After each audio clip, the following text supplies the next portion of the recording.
All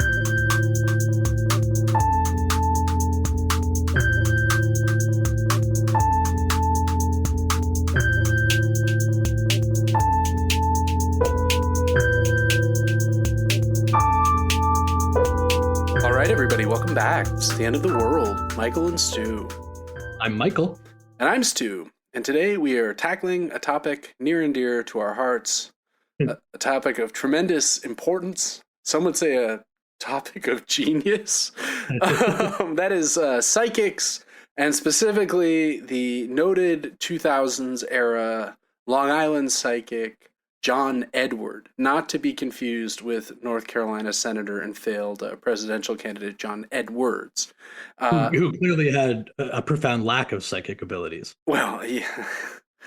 Wouldn't have gotten in that mess. Yeah, there were a couple of things that could have perhaps been avoided. Yes, that's a good point. Mm-hmm. I think they kind of blended a little bit in my mind at the time. For sure. Right? I was like, wait, this John Edward guy, is this the... It's almost as though we could have done like a double John Edwards episode. They feel like of a piece of an era, almost, you know? Yeah, there's definitely certain threads that we will tie together. But before we get into all of that, we should start by marking the sad news that Pope Francis has passed away at the age of 88. He had a good run, 12 years. For a while, right? He's been ill for some time. But it seems to be the thing that has pushed him over the edge into the arms of the Savior.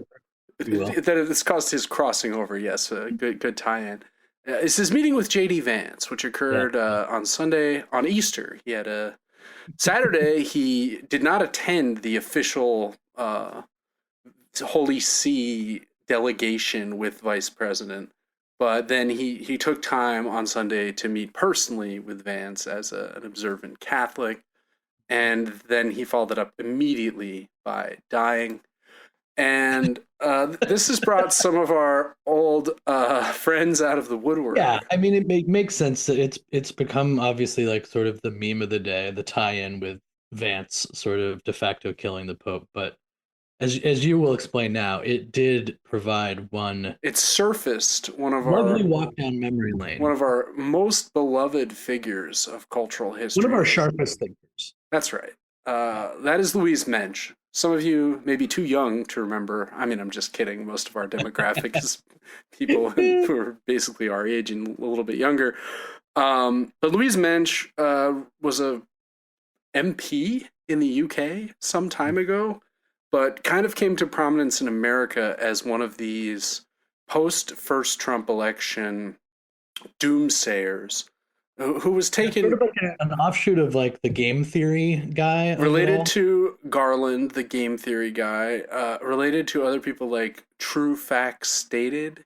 Like there was this whole cottage industry. I think the Mueller, She Wrote podcast emerges out of this. We'll definitely be doing an episode on Garland and the tree that was spawned as a result of that moment. But yeah, I think that's actually a worthy topic, which we will revisit. But Mensch was most famous for her Steve Bannon post where she's like, sources tell me that Steve Bannon has been arrested and will be receiving the death penalty.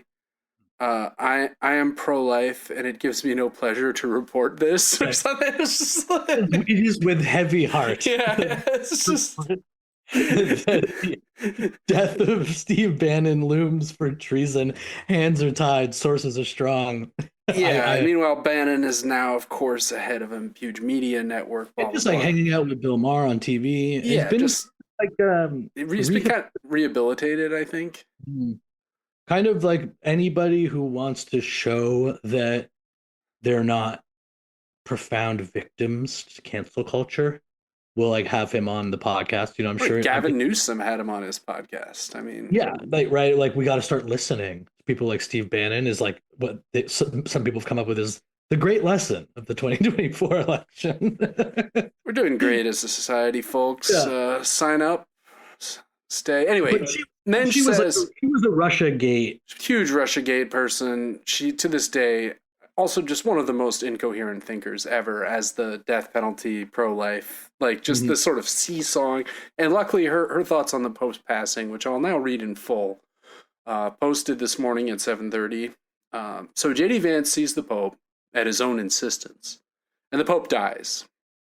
When somebody is that sick, you shouldn't insist on seeing an elderly, immunocompromised man for your own ego when you've just been traveling transatlantically with a bunch of people. Okay, fair enough. One of two. Two of two. Francis was a profoundly wicked, unpleasant misogynist and promoter of genocidal Russians. He was also an open racist. As a Catholic, I wish everybody to be saved, and I'm going to pray for his soul because he needs it. I would recommend everybody else does the same. So she's a Catholic herself, which was kind of my favorite. Knew that we could have guessed this from her pro-life vis-a-vis. Yeah, sure. But I mean, who do we think that Louise Mensch would be happy with to emerge from the conclave? You know what I mean? Like, it's a pretty amazing ability to make everything sort of this Russian conspiracy, right? Right, because so on the one hand, J.D. Vance in the bag, you know? Yeah, well, J.D. Vance is obviously Trump's VP, so therefore de facto Russian agent, right? I mean, I'm assuming Trump is still under the, Svengali-like that's right, inducements of Vladimir Putin. So he comes and he kills the Pope, either through negligence or, maybe... Or he sensed an opportunity that there was an elderly immunocompromised man. Yeah. Just by luck, J.D. Vance had been traveling transatlantically with a bunch of people most of the time. No one will suspect a thing, except for Louise Mensch. Yeah. Okay, so the first part is like kind of implying that the Pope's death is like some form of... if Russian... a consequence of like these illiberal Russia stands, either directly or, it was a happy coincidence that this happened. Then she pivots to being like, but the Pope was also a misogynist and promoter of Russia, genocidal Russia, and an open racist, none of which is expanded on at all. Like, of course not. And then it's like... But also, I'm still praying for his soul. I am Catholic, so this actually... there's more weight to what I'm saying, actually. Is I'm a Catholic who can look at Francis with open eyes, and call it like it is. I just love the way that she manages to tie sort of all of like this whole various group of strands of online discourse since like the 2020, right? Oh, like, yeah. Going from like keeping Russia in there, but also like the soft COVID language of like immunocompromised and like the idea of like seeing people unmasked, probably one would assume, or at least it's implied here that J.D. Vance wasn't properly masked at the time. No, I think I saw a photo. He was not. Yeah. So it's a real work of art. Well, she's the master of contemporary incoherence, right? I mean, right now she's got her current... I don't know when she changed this, but now her name ends with 3 flags emojis. America, Britain, Ukraine. Yeah, classic. Probably, I'm assuming around spring 2022 is probably when that. I have to click to start refollowing if I'm going to get the truth about the conclave. I have to say, I mean, I'm not going to miss out on exactly how the Russians are going to make sure whoever they need to win wins, but I will be there for that. Yeah, and a friend screenshotted this and sent it to me first thing. Thank you, Rich. But at the time of it being sent, which was pretty early this morning, it had only been retweeted 95 times and only 517 hearts. Wow. So Rich was on it. Yeah, I haven't seen how... I'm sure it's done huge numbers since then, but it's... I assume she's still got it in a bit, I mean, there's got to be a lot of people like us who are just happy to see her come like reappear in this exact way. Two of two. Yeah. Francis was a profoundly wicked... profoundly wicked, unpleasant misogynist is also great. Not one of the pleasant misogynists? Yeah, a great example of like the Louise Mensch and co like ability to see enemies everywhere. That's right. Where it's just like the first tweet is just like purposefully like a bait and switch to make you think that she's really beat up about the Pope, but then act or that the Pope's killed in some Russia Gate like conspiracy, and then it's like, but no, the Pope is also a pawn of Russia. So that's right. So it's almost like the two halves of it cancel each other out. I'm thinking of like one of those Escher drawings where there's like twisting staircases that all go to nowhere, and or like just like. Anyway, so it's sad that the Pope, as far as Pope goes, my understanding is that Francis is one of the more progressive and good popes. Low bar, but yeah. I mean, right. A lineage notorious for its progressivism. But yeah, I don't know. It sort of seems like we'll now be getting an evil Pope again. I think that is the general concern, is that like everything else, we are launching ourselves back in time. Mm-hmm. Well, speaking of back in time, yes, let's take a trip back to the early 2000s and the world of psychics. Have you ever gone to a psychic, Michael? I have never gone to a psychic because I know that my type of anxiety is such that even though I would know that it wasn't real, I would absolutely be crushed by any warnings or anything negative. You'd become paranoid. Right. Yeah, and also just the idea, like if you get something bad from a psychic, like what does that mean about the energy you're putting out into the world? I never once entertained it. Have you ever been? No, of course not. Sure. I think much like my story with conspiracy theories, as a kid, I loved shows about psychics, unsolved mysteries, whenever there was anything psychic. Sightings was a show I remember from the early 90s that had some psychics and aliens and stuff. I was completely enthralled by the possibility that all this was real. And then, unfortunately, I started reading about it. And, the scales fell away from my eyes, and I was like, wait a minute, this is all, 99% of this is just bogus nonsense. Yeah. So I'm a skeptic, but I come to skepticism with a little background of the Mulder I Want to Believe posters somewhere back in my past. But for the most part, it's been plastered over by other various posters, in the intervening years. We're talking today about John Edward, who is a niche figure. I feel like this episode in some ways is a companion piece to our infamous Balloon Boy episode, which is to this day, it is our least popular episode. And if a new episode doesn't get more downloads than Balloon Boy has cumulatively in the first week, it's a failure. Yeah. That said, I still think it's one of our best episodes and one of our sharpest pieces. Please go give it a listen. One of our sharpest pieces of media criticism. And while we're talking about it, if you haven't subscribed to the pod, please do. Tell a friend. We usually say this at the end, but maybe if we say it earlier, we'll have a greater impact. We'll actually do it, yeah. It would be great to get some more reviews on Apple Podcasts or some ratings on Spotify or wherever you're listening. If you can throw a review in, like, don't sleep on the Balloon Boy episode, it'd be much appreciated. Yeah, if you mention the Balloon Boy, we will thank you in a future episode. Send you some swag. Send you a sticker. Do we have stickers yet? No. Yeah, they're just stickers of our faces. Everyone is craving those. In any case, John Edward had this show called Crossing Over, which I remember in the sort of 9/11 era as being kind of ambiently around.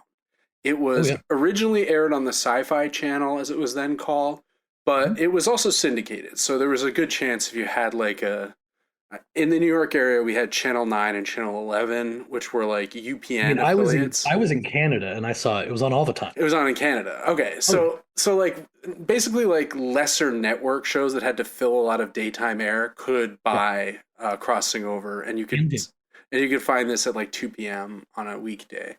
Right. And it ran for several years, I think from 99 to 2003 or something like that.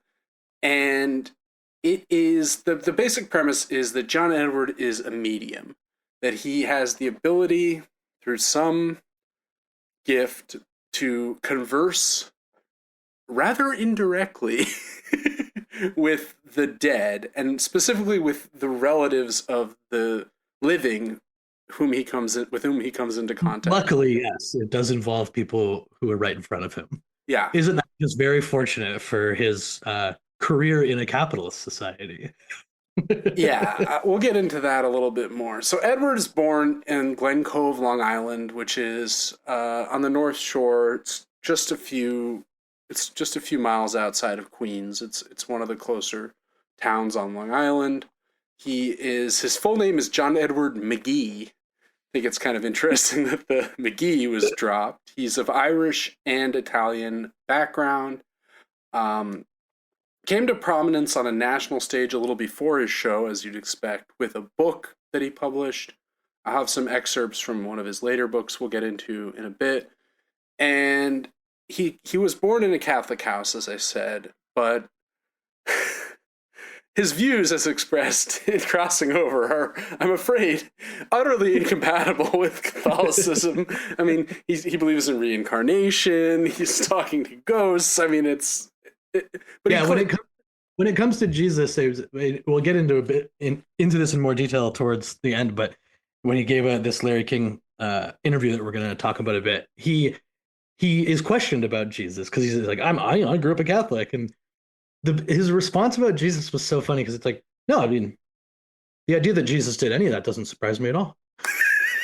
like as though coming at it from an expert. He's like, well, when you've experienced what I've experienced. Yes, you would understand. Like, yes, he's not a normal man, right? He's not normal. He does say that. He's like, he's not like the others, but, I see this all the time. People, energy, resurrection all the time. Raising the dead? Come on. The line is like, I wasn't shocked by Jesus. He's like, I see 6 Lazarus a week in my line of work. Right. Before we dive fully into the Edward stuff, I thought it might be fun and a way of padding the episode, to be quite honest, if we talked a little bit about the history of psychics. Is this something you ever were interested in? Like, I was the kind of kid who would want to order the Time Life Secrets of the Unknown book series. I don't think I ever did. I had a friend who later in life was gifted it for his birthday one year. Very exciting gift. But you'd see those ads like Time Life Mysteries of the Unknown. Who really built the pyramids? Sort of precursor to the Ancient Aliens type stuff. I don't think I ever had that too substantially. I mean, whether I was just extremely cynical even as a child, perhaps. But even when it comes to Edward and his ilk, I feel like I'd always, from the earliest I can remember, I'd always looked at them as magicians in the same way that I did. Yeah, like I didn't know how the hell they were doing it, and I could even find it impressive. I mean, you show me a good magic trick, I'm like, how the hell did you do that? Sure, but I obviously know that it happened somehow, and that's my, specific memory of watching John Edward in the late '90s, early 2000s, which was just like, oh yeah, I mean, this is just a very effective con on people. A good parlor trick or whatever. Yeah, just and not even that good of one. As well, we'll get into that. But his psychics go back forever, right? Ancient peoples were obsessed with prophecy. The Delphic Oracle is kind of one of the most famous examples of this. The place in Delphi where different governments would send their representatives. Oh, shall we invade Sparta? And, signs point to no, or whatever. The Oracle would also famously give enigmatical answers. There's the story of King Croesus. Croesus thinking of going to war with the Persian Empire. He goes to the Oracle, and he says, Oracle, I'm going to go to war with the Persian Empire. The Oracle says, if you go to war with the Persian Empire, a great empire will be destroyed. He says, great, let's do it. Ironically enough, whose empire? His empire was destroyed. Oh, see there. So that ambiguity, I think, has always played a role in prophecy.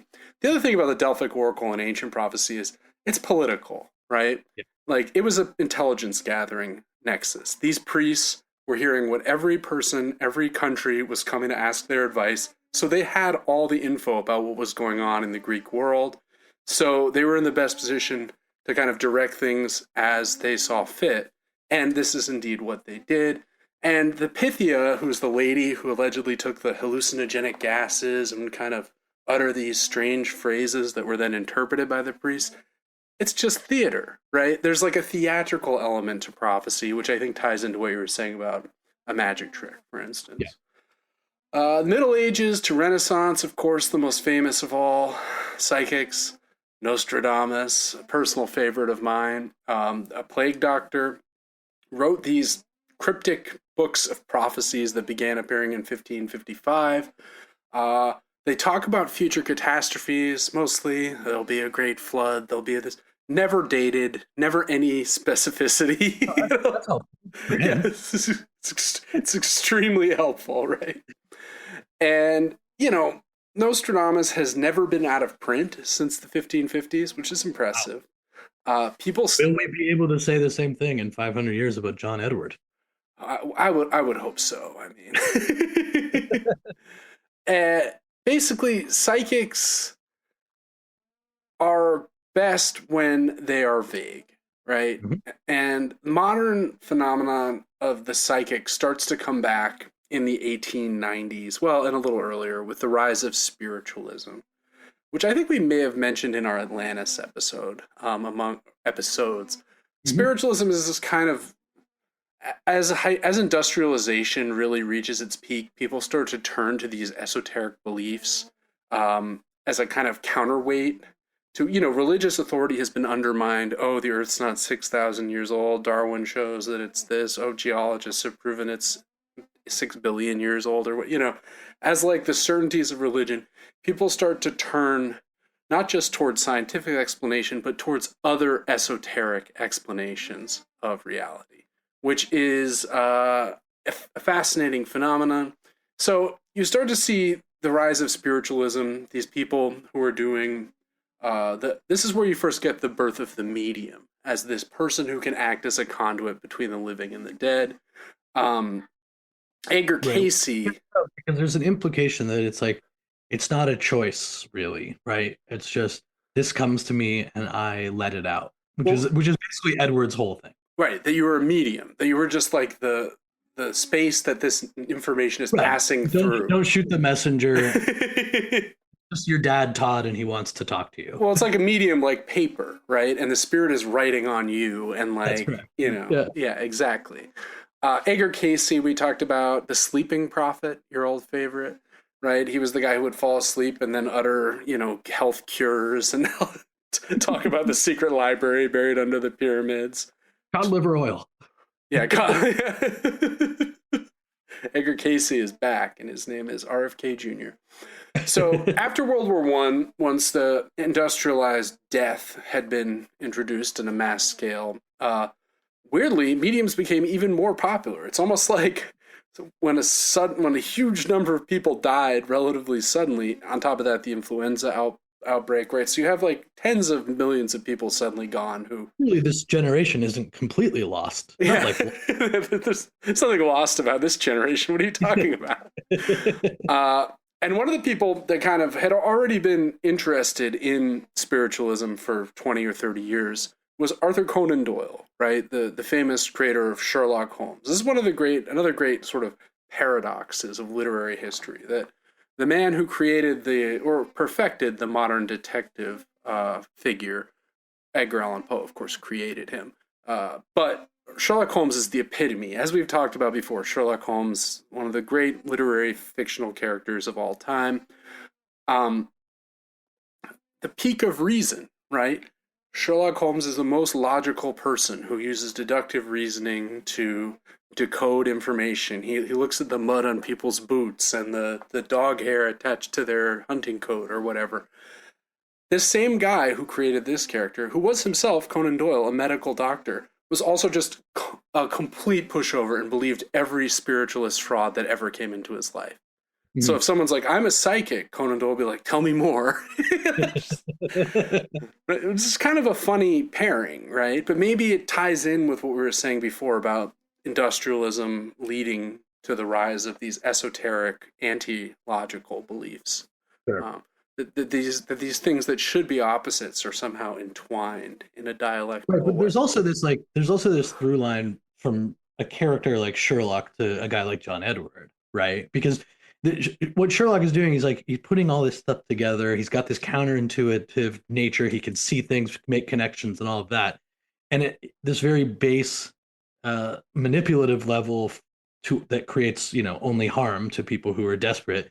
John Edward kind of does the same thing. It's like this reverse engineering of, this creation of clues to then say that he knew, right? I think that's really smart. Completely dissimilar to me.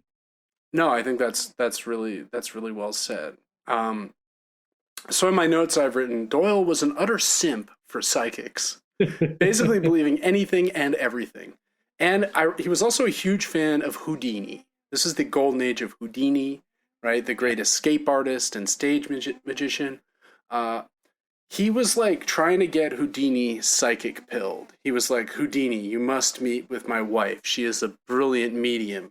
She can connect you to your dead mother. And Houdini was like, okay. and the wife's like wrote this message from Houdini's mother in English. Houdini's mother did not speak English. She only spoke German. Right? It was just like Houdini was like, this is the least convinced. And Doyle was like, see, I told you, she's the real deal. And this led to Houdini becoming kind of the first big debunker of psychics, whom he considered to be like frauds, that they had violated the code of magic, right? Because the great thing about stage magic is it's not real. Like you go to a stage magician's show. What's that? That is the thing about it. Right? Like they're not actually doing magic. It's called an illusion, right? It's just something so funny about like Doyle approaching a magician. Well, he believed Houdini was mad. He believed Houdini. Right, but he's like, you're so magic. And Houdini's like, my man, I hate to break this to you. Yeah, like no, it's perfect. I'm not actually a supernatural being. No, I mean 100%, right? So Houdini was utterly unconvinced by Doyle's wife's mediumship, and this led to a breakup in their friendship.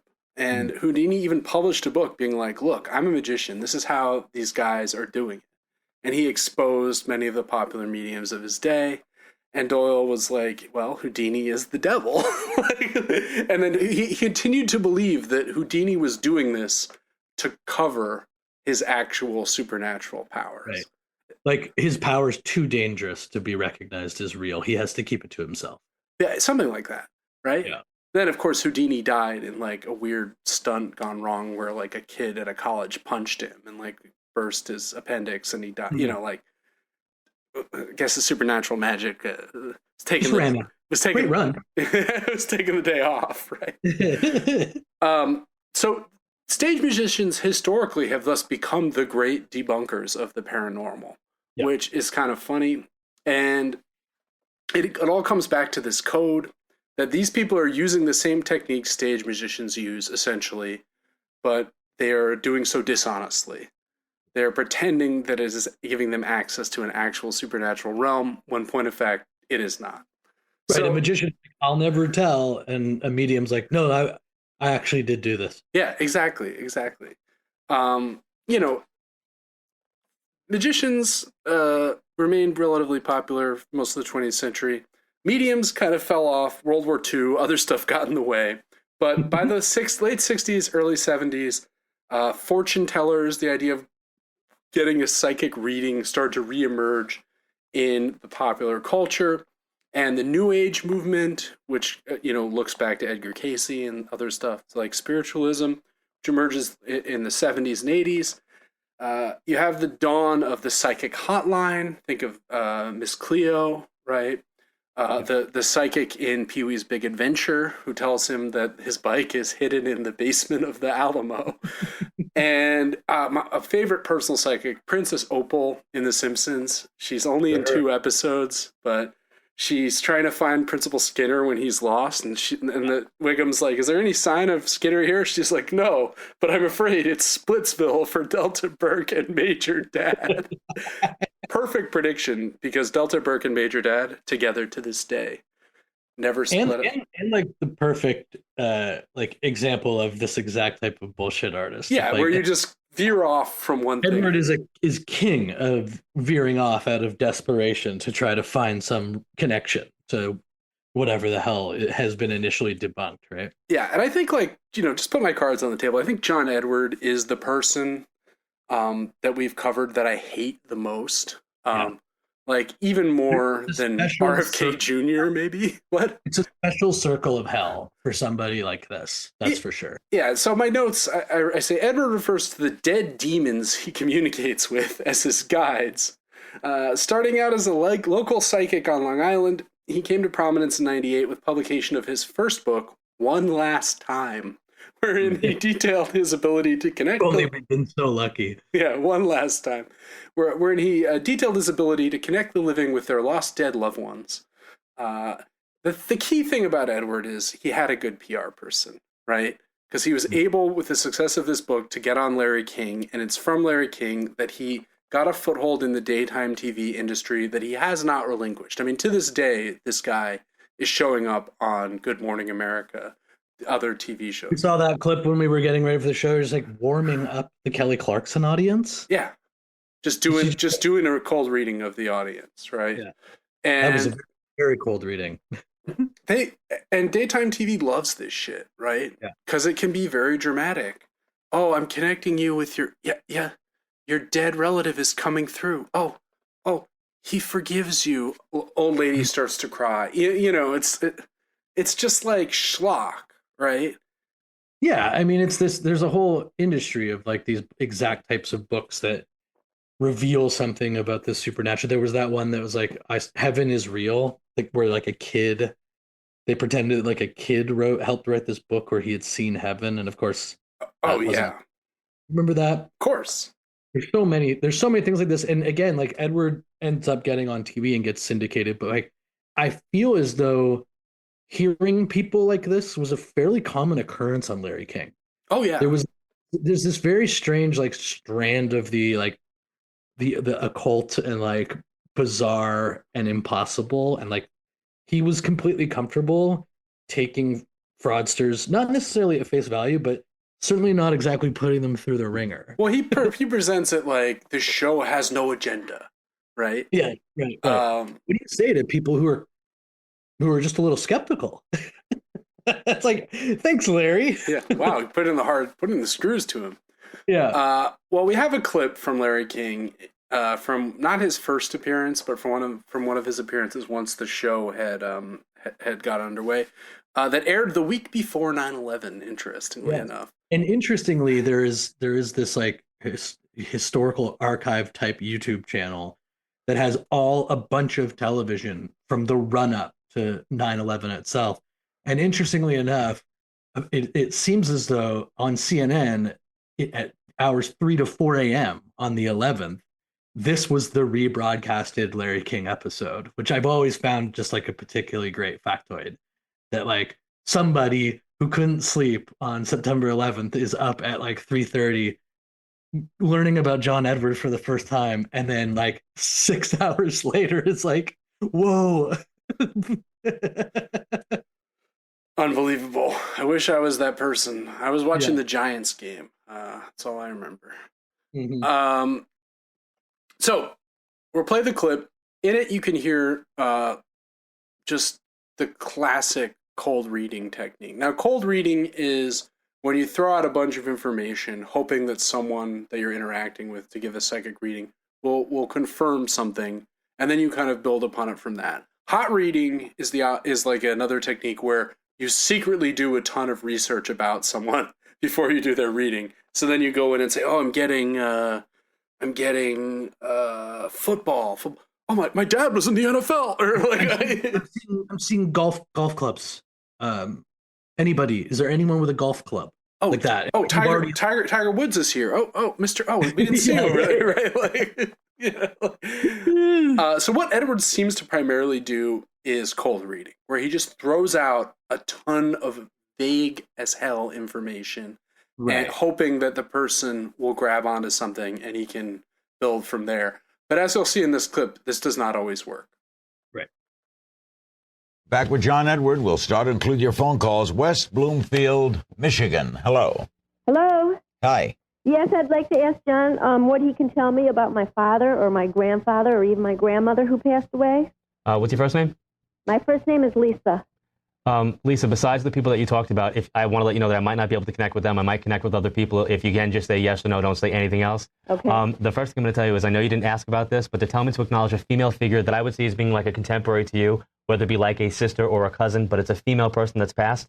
And I'm seeing this as being somebody who's got another name like yours. So it's got to be another L connection that comes up around you. That there's got to be an L tied to this. And I feel like this person passes from either breast cancer or a female type of cancer in some way. Okay, that's number one. That's the first thing that I'm being shown. So I don't know if this would be like a cousin on your dad's side of the family or a cousin through the male, like through your husband's side of the family. But there's a connection through a male from what they're showing me. And they're also talking about somebody who would be known as either Richard or Rich, but there's a big R connection that comes up connected to you. You understand that?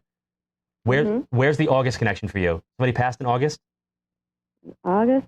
No. There is. There's either an anniversary on the 8th of a month or an anniversary in the 8th month, August. But there's an 8 connection from what they're showing me.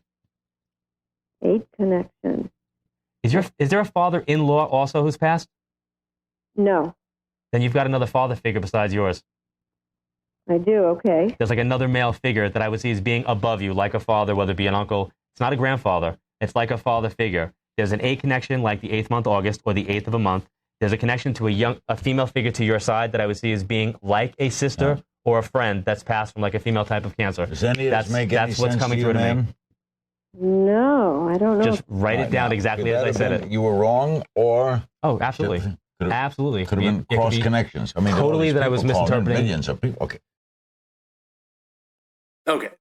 Well, I think the first thing that's important to note here is that this is not typical for what the public would see, right? So typically he's on a television show where he is taking hours to edit down to like a 20-minute episode where he has a full studio audience. And if you watch the show, which I highly recommend, you can see him sort of like glancing around at all comers, right? To try to pick up like, oh, maybe that Paul, that P connection was Paul because someone like eyes darted in the corner of the room.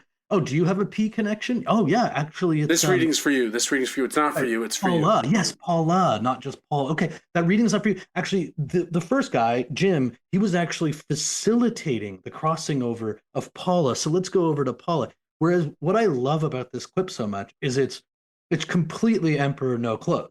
He can't do any of that. Yep. The person also doesn't have, which I assume is a fairly important manipulative cue of eye contact and body language. So it's just this disconnected. It's a voice. Yeah. Just a voice on the phone who just keeps going, no. and it goes for so long. And he can't, at first he's doing his thing. And then when he gets a little agitated, it's so revelatory that it's all clearly bullshit. Well, I mean, right, there's the moment when she's like, do you have a father? Do you have a stepfather? And she's like, no. He's like, you do, right? She's just... Yeah, he's like, it's a father figure, which is another thing. He likes brother figure as well. So he'll do these things that are so. A father figure could be an uncle, could be an important teacher. You know what I mean? It's this completely obvious right thing. I mean, we were joking beforehand where like a brother figure could be your brother, your cousin, your friend, your former roommate, your father if you got a coworker. But yeah, basically any male that you know. Like the 8 thing, he loves this number thing. I'm getting 8. Did something important happen in August? Or on another month on the 8th. On the 8th month or the 8th day of this thing, like any type of number. I'm getting J. Could be John, right. Jack, Jacob. No, just like. No. Oh, it's there. He's here. And then when it finally ends, this is great. The moment where King is just like. King's like, are you just wrong? Is any of that true? And she just goes, no.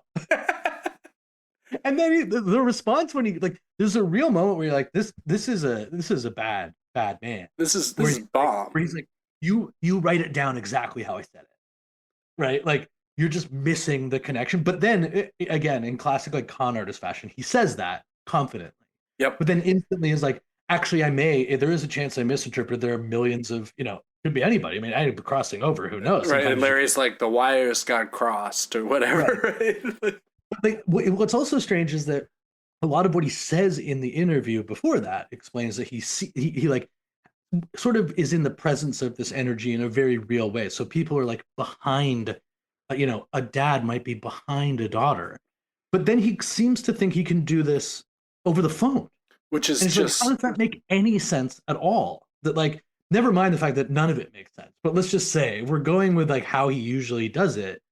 You're telling me that because she's on the phone, he can hear the presence of the brother or the father figure in the phone? Right. It doesn't make sense, right? Like their voice allows him to connect in the afterlife with the energy presence. You can listen to the rest of it. It's like the closest he gets is someone. He's like, "Is anyone pregnant?" And the woman's like, "Yes, Dorothy." And it's like, "Oh, okay. You've asked 4 people if someone they know is pregnant, and one of them said yes." What an incredible psychic! Wow.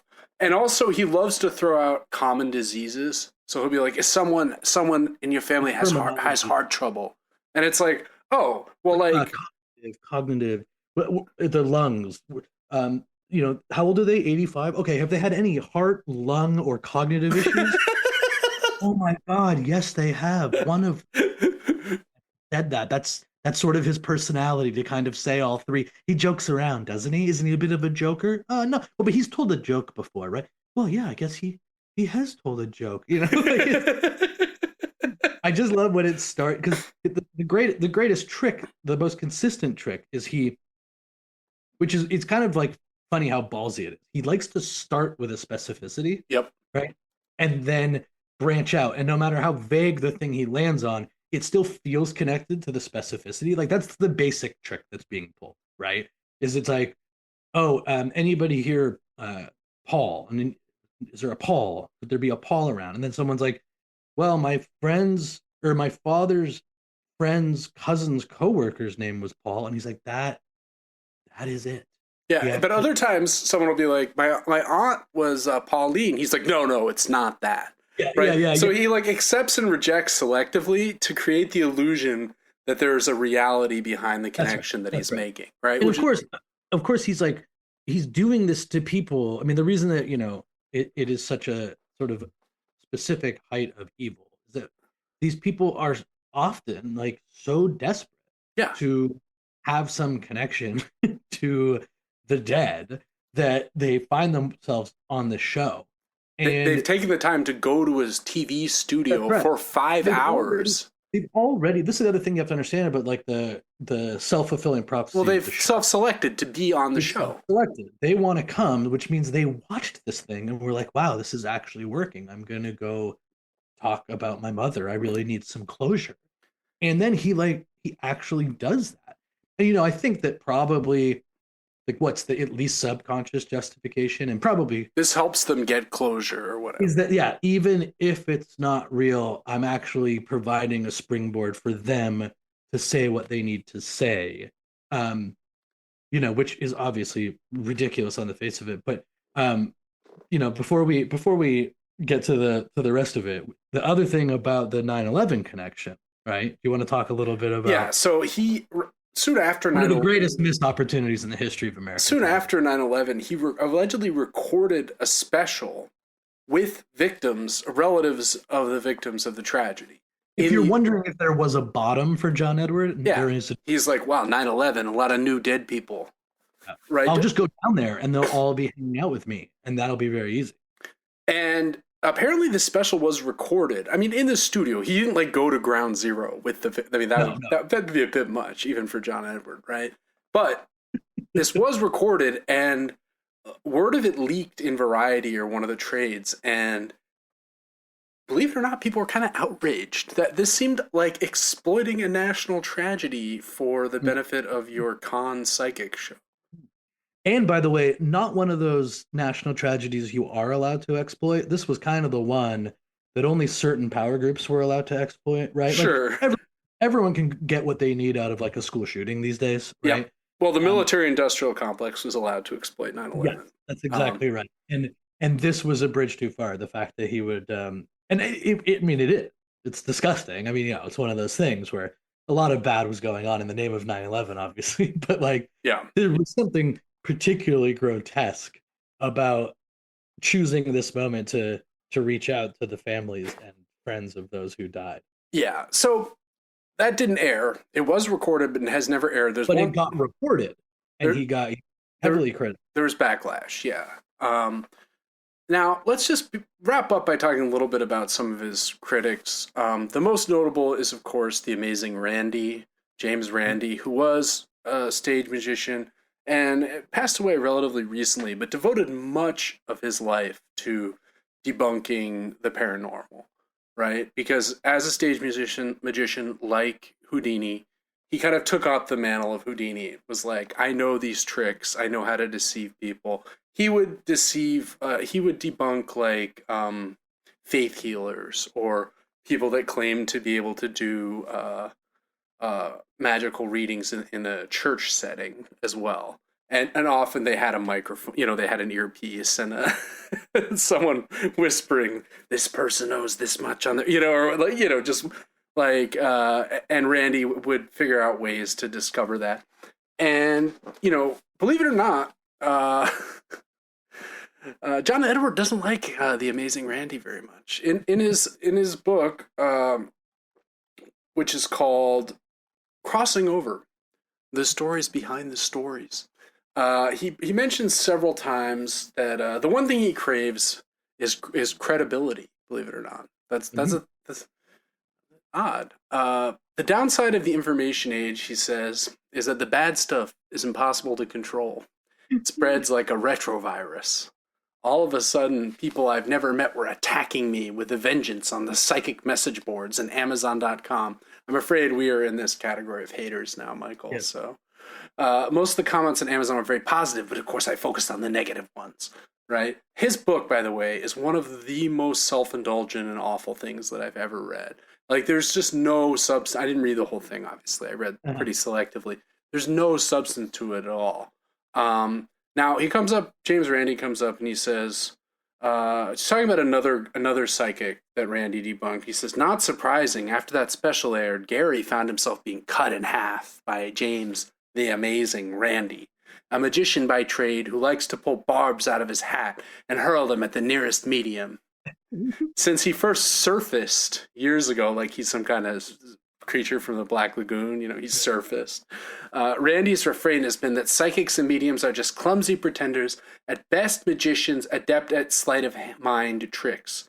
As America's debunker laureate, he's written 2 fire-breathing exposés, one title as pointed as his eyebrows, Flim Flam, and the other as long as his white beard, an encyclopedia of claims, frauds, and hoaxes of the occult and supernatural, right? So it's like, all he can do is like make fun of Randy's appearance, point out that his book title is too long, and like he has nothing to rebut Randy. Randy's claim is like, look, what he's outlines basically what we've already said, that what John Edward is doing is cold reading, right? Yeah. He's throwing out information, and like he has no answer for that. He's just like, it's not true. No, right. And it's easier for him than most because he's got vulnerable people who are looking for the answers that he needs them to get.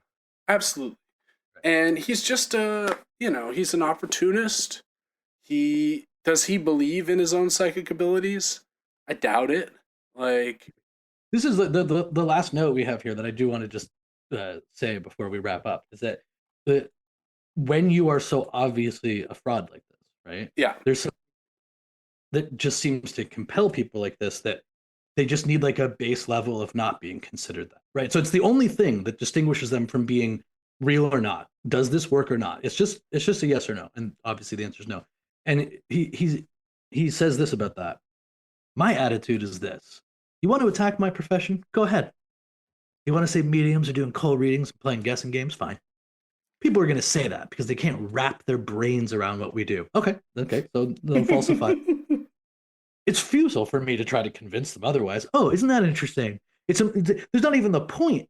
There's not even a point in trying to show you that this actually works because you just can't figure it out in your little pea brain. Saying I'm in it for the money, for for I'm taking advantage of people, or that I'm a phony. Those things bother me. I know it's hard for some people to separate their opinions about the field. What?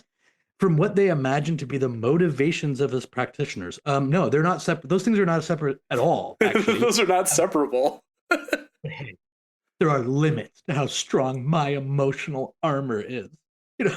Call me silly, but I don't appreciate being called a fraud. And it's like, it's all right here. In this one quote, It's all here. Where it's like, you have one problem in your life that has come as a result of your desire to take advantage of people and make money in the worst way imaginable. And you've been very successful at that. You've been very successful. And all you want now is to not be called the thing you are that got you everything that you now have. And so it's like, I'm not asking for much. All I'm asking for is for you to either fall for the trick or just believe me that it's all real. Otherwise, I just don't really appreciate it, And I'm just a human too, like anybody else. I have feelings. So if you could just do me a favor, it's the bare minimum. You can think whatever you want about what I do, other than thinking that it's definitely not real, I guess. You can think whatever you want, but if you could just not also call me fraudulent, that would just be so appreciated. It's like, dude, like just take this to your therapist and just get over it, Wow. Writing it in a book is pretty oh my God, amazing stuff. Yeah. And anybody who hasn't seen this, and I think there are a lot of people who will probably remember him at least tangentially from that time, but you just watch 20 minutes of it. You can find it on YouTube. I'll put some links in the show notes. Yeah. And he's awful. John Oliver did a pretty good expose on psychics a few years ago, I think in 2019. I'll put a link to that in as well.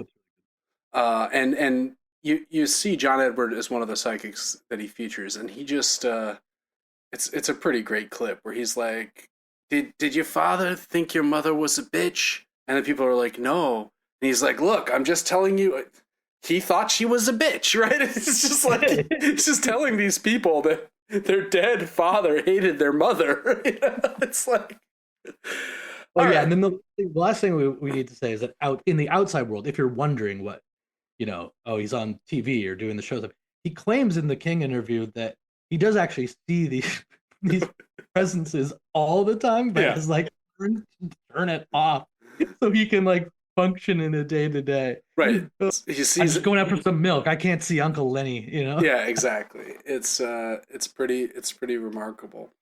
All right. Well, that's good for John Edward crossing over. We haven't discussed what we're going to be doing next week, but it will be probably last John Edward. Yeah, it won't. Sure, he already knows. Yeah, John Edward will tell us. He's already foreseen. But whatever it is, I'm sure it will be a little bit more serious than this one. This was kind of fun.